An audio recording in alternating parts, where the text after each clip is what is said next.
Friends, Telugu సాహిత్యంలో పోతన చాలా చాలా ఇంపార్టెంట్. తెలుగు టెట్ రాసే వాళ్ళకి చాలా ఉపయోగకరము. ఫ్రెండ్స్, మనకు మనమే మోటివేట్ చేసుకోవాలి. ఫ్రెండ్స్, ఆగామని ఆగిపోకూడదు, ముందుకు సాగిపోవాలి. పోతన 16వ శతాబ్దానికి చెందినవాడు. పోతన సహజ కవి. పోతన వరంగల్ జిల్లా బమ్మెర గ్రామం. పోతన తాను రాసిన భాగవతాన్ని శ్రీరామచంద్రునికి అంకితం ఇచ్చెను. ఇతను రాసిన దండకం భోగిని దండకం. నవవిధ భక్తి మార్గాన్ని పేర్కొన్నది పోతన రచన భాగవతం. మజ్జనవంబు సఫలంబు చేసిత పూర్వజనంబు లేకుండనన్ అని చెప్పిన కవి పోతన. తెలుగు నాటకంలో భక్తిరస స్థాపకుడు, కీర్తి పొందిన బమ్మెర పోతన. పలికెడది భాగవతమట పలికించు విభుండు రామభద్రుండంట అని పలికిన కవి బమ్మెర పోతన.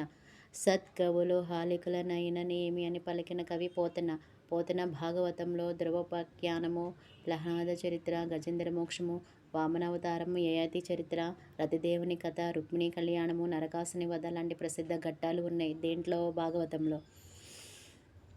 పోతన భాగవతాన్ని కల్పవృక్షంతో పోల్చారు. చాలా చాలా ఇంపార్టెంట్ ఫ్రెండ్స్, మనం బాగా నేర్చుకోవాలి.